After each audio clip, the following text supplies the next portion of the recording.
For the first Sunday in March, you found the Georgia Gang. Topping our agenda this morning, marijuana, the legal variety, comes to Georgia. There's an upgrade for the DeKalb County schools, but there are more corruption allegations in DeKalb. Some of the stories up for grabs on the Georgia Gang. From the Fox 5 studios, the Georgia Gang starts now. And good morning, good day. We're glad you could be with us. This is the week that really wasn't. Some would say it was much ado over nothing. Some of our neighbors to the north would say that this was a week where there was a lot of something. That's right. Yeah. And I know that the Fox 5 storm team has been on alert all week. They're probably exhausted. I'm exhausted from watching. Right. Do any of you feel that that Governor Deal, Mayor Reed, and other local officials did anything wrong? I don't. I think they did what they had to do.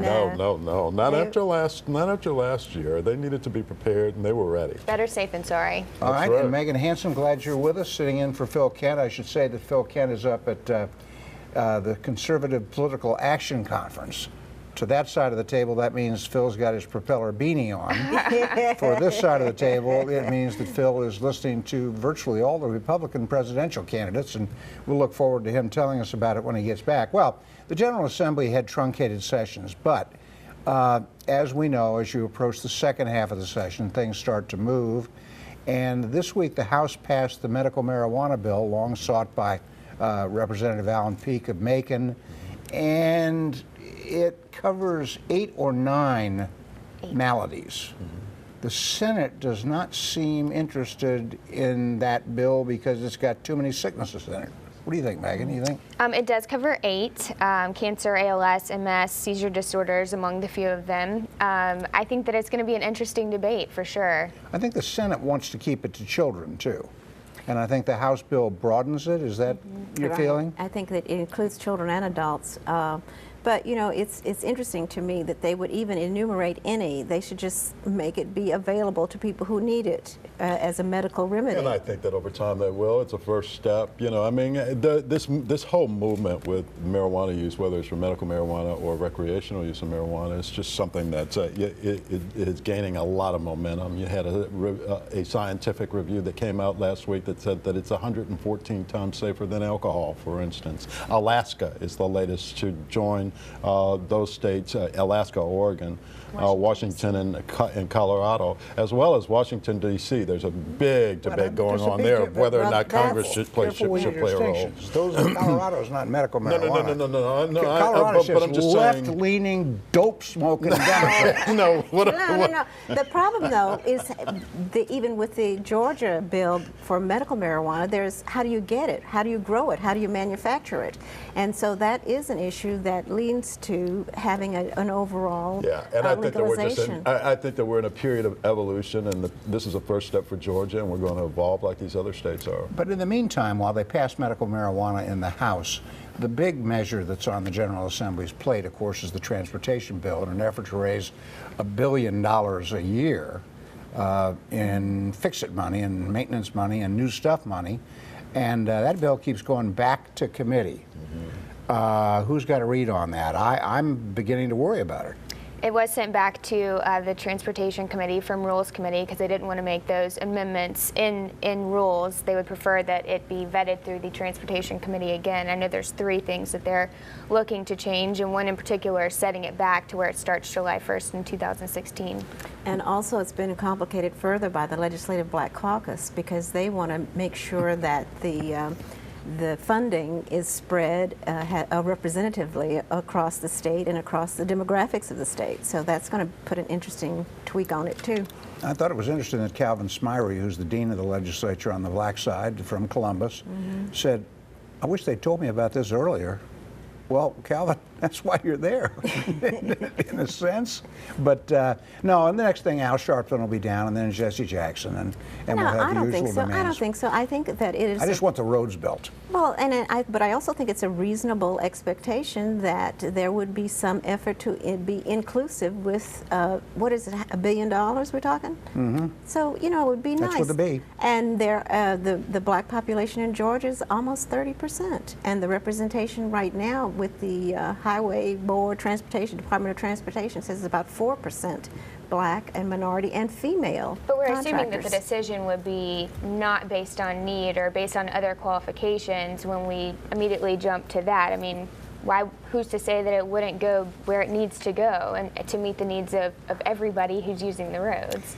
Meantime, Governor Deal, and this is very unusual, in the middle of the session, hot-footed it out of town with a bunch of legislators to show them the recovery school districts in New Orleans. As we tape, the governor and a bunch of legislators are looking at how New Orleans is done. And while I have high praise for New Orleans's recovery schools after Katrina, they are charters by and large. They are. It's not the same thing as what Governor Deal is proposing.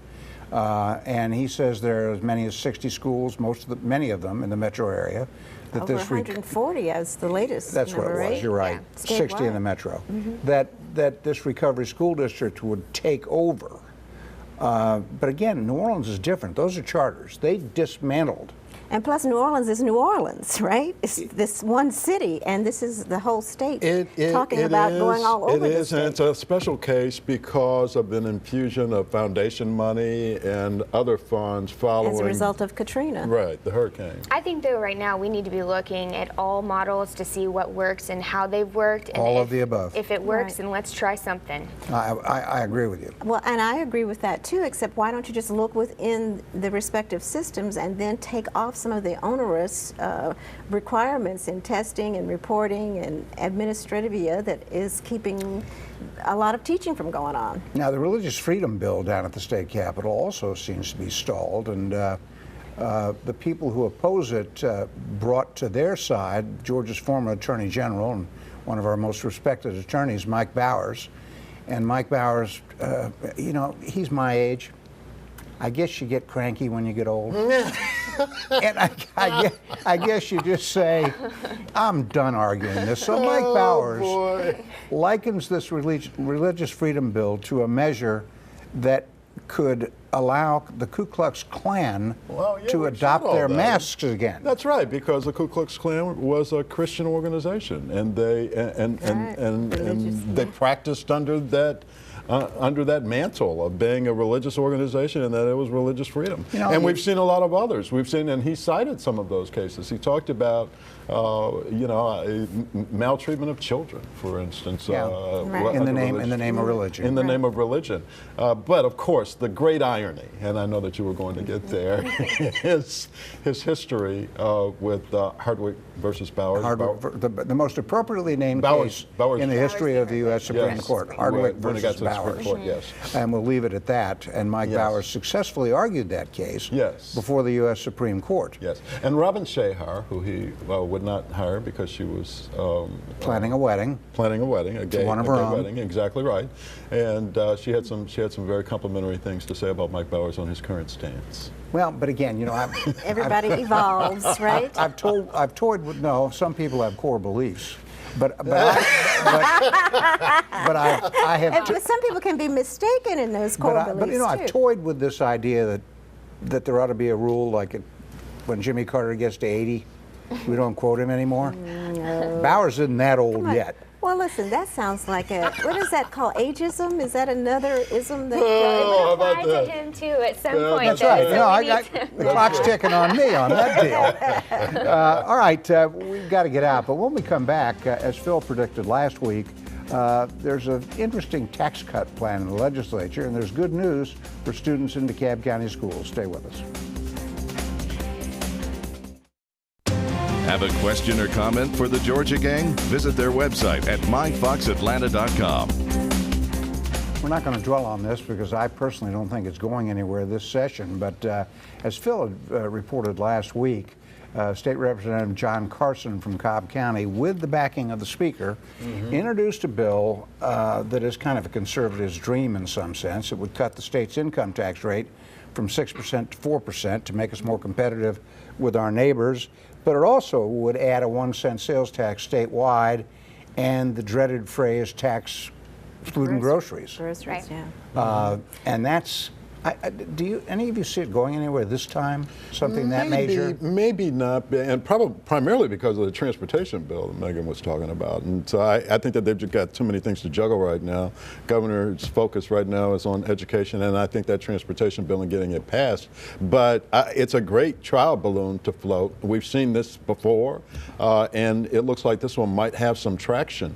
If we can get some sort of transportation bill in place and some funding in place, I think it's far more likely that this could move Well, next that's year. what I'm going to say. I think it's in tandem. The two bills have to move at the same time, but I also think it's such a regressive tax to put it on groceries. Well, but remember when the Transportation Committee, the task force, was looking at all these issues, one of the things they proposed was a tax cut to balance what they were going to spend on. Right. So you're right. I think the bills are in tandem, and this is the carrot if the Republicans are forced to raise taxes by the stick. Well, if I can kind of insert, I believe that the speaker said that they are not in tandem and they should not be viewed together, but rather they are moving separately.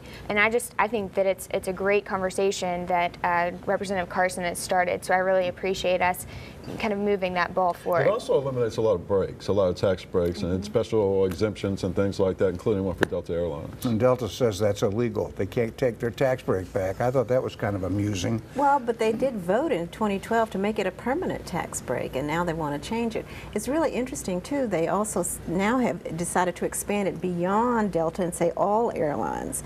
And then after they got the tax break in 2005 and 2007, the feds passed a law that said you can't use the money for anything but airports and airport repair or airlines. So, but the state wants to take that money and put it in the general fund. This isn't in our notes, but while we're on the subject of Delta, there was great news this week that Frontier Airlines is going to double its presence in Atlanta. Let's bring all those low-cost carriers in here, and let's break that Delta monopoly, because Southwest Airlines isn't doing it.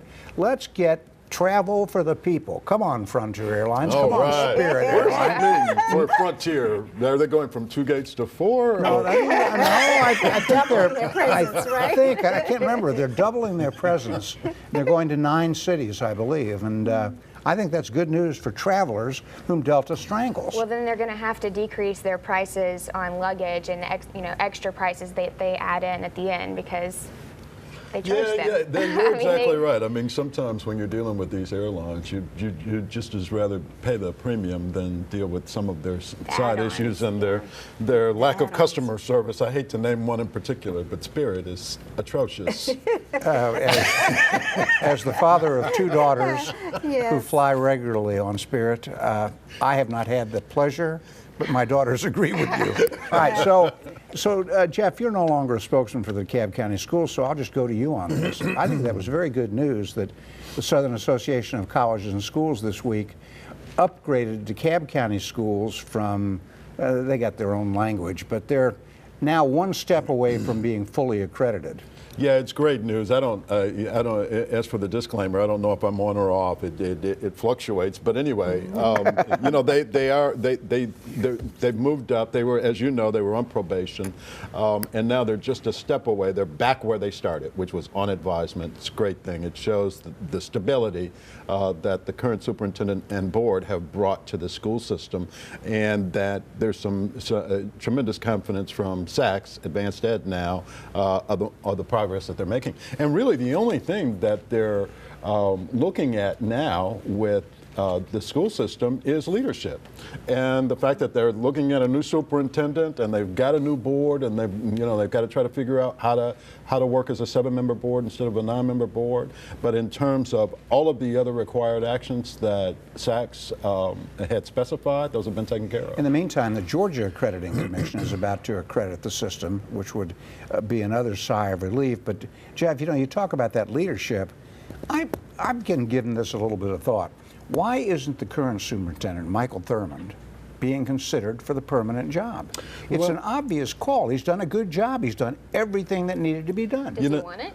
Yeah, well, you know, I think that Good point. It's yeah, well, you know, it's a tough job to have. Right. But I think that he can be drafted because we've seen him do this time and time again, turn over, you know, really complicated agencies, whether it was Department of Family and Children's Services or the Department of Labor, and he's done a great job there. They're looking at a projected $50 million surplus. You know how far they've come in terms of you know, financial integrity and transparency and everything across the board. The system is out of crisis and actually able to focus on academics. And I think that if he were able to stay and continue the hard work he's done, you'll see some improvements in academics. I think you know, one of the things, Megan, that I think about Thurmond is he has the confidence of the public more so than the public has confidence in the board because they don't really know the board. Thurmond is the devil you know in this situation with the track record.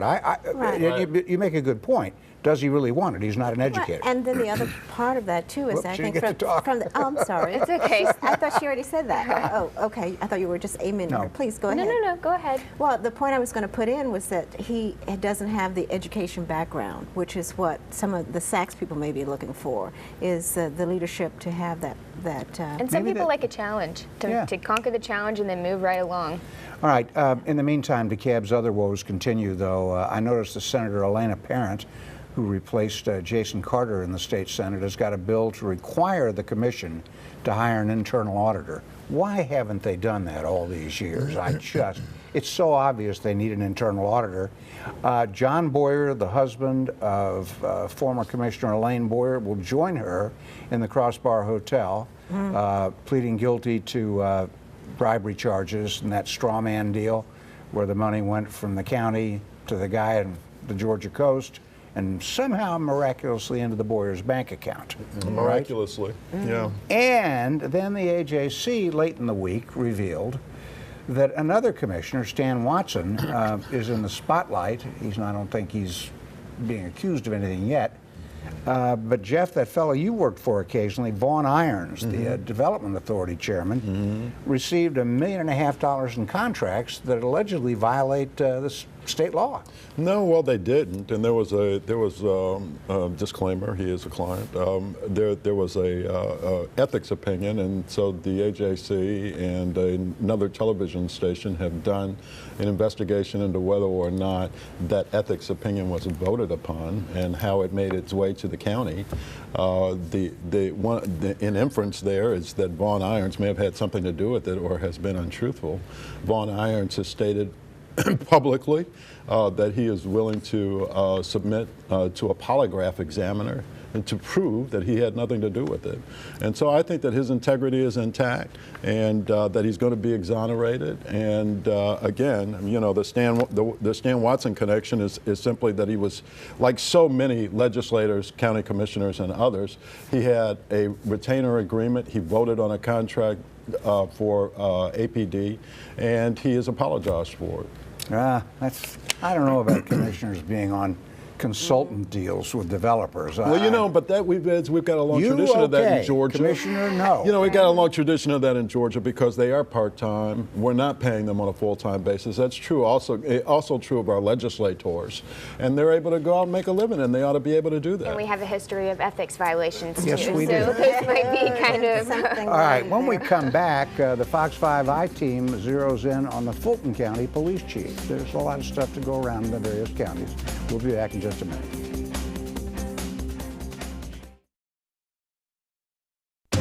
Have a question or comment for the Georgia Gang? Visit their website at myfoxatlanta.com.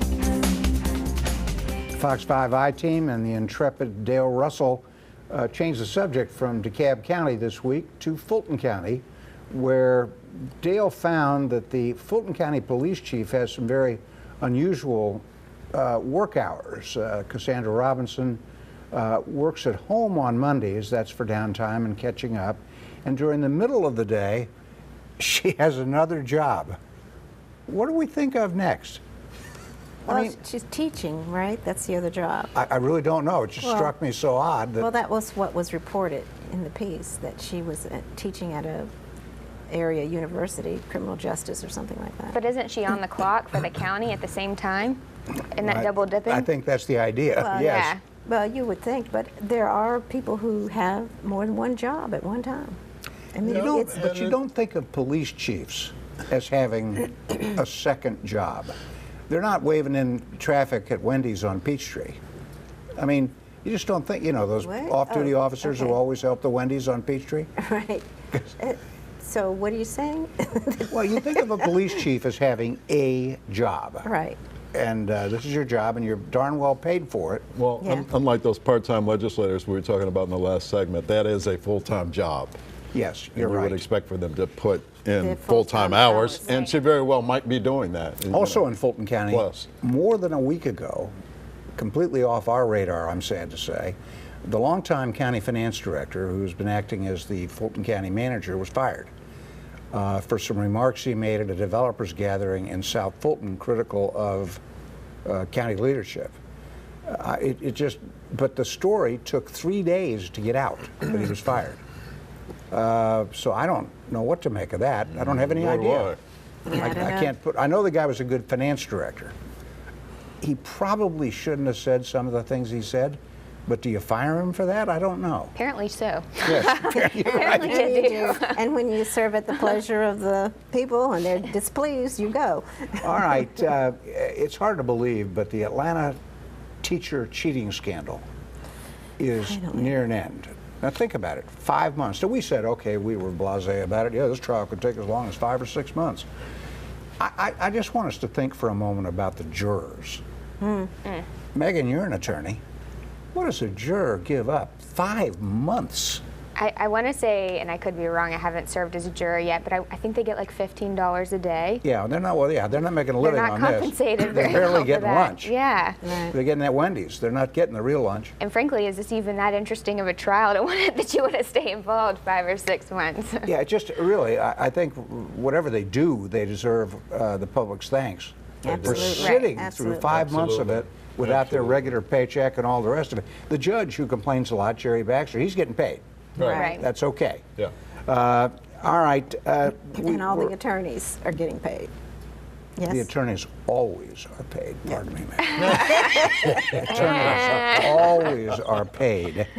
I don't know where to go here except to turn the attention. I think we're running out of time. So I'm going to turn real quick to the death of Don Keogh, the former CEO of Coca-Cola, one of Atlanta's giants in the civic realm.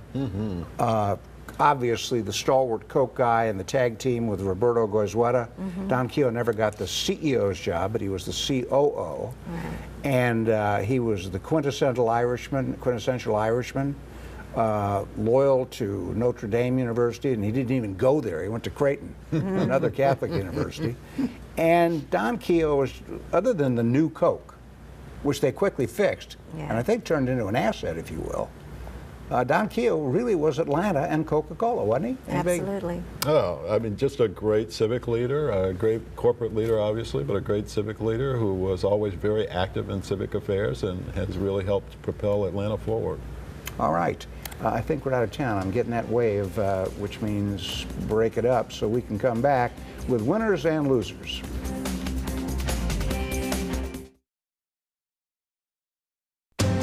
Time now for this week's winners and losers.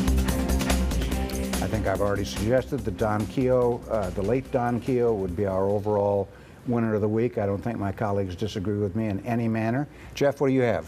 How about Mike Bowers? You mentioned Mike. He's going to be my winner of the week. John Boyer is the loser. You mentioned the wife of Elaine Boyer, husband rather of Elaine Boyer.